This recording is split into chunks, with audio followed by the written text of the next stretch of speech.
La bonne semence. Du 6 février 2026.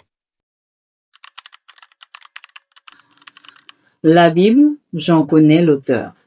Ce soir-là, pour se distraire, Clémence avait ouvert un livre qui l'ennuyait profondément, d'un auteur qui lui était inconnu.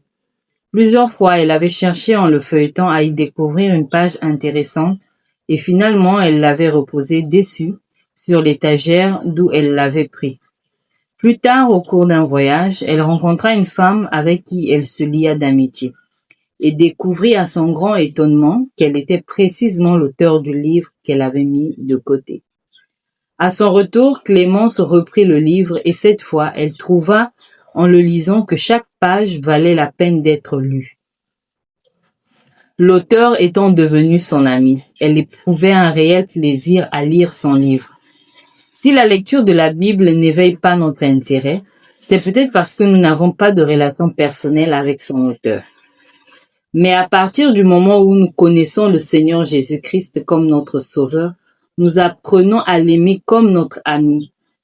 Alors, chaque page de ce merveilleux livre a quelque chose à nous dire. Sa lecture devient une conversation avec celui que nous aimons. La parole de Dieu nous parle de lui et nous l'apprécions immensément, plus que tout autre livre.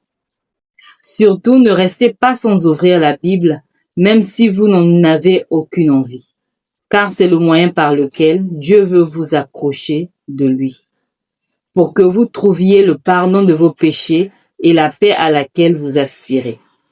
Vous ferez l'expérience que ce livre est unique.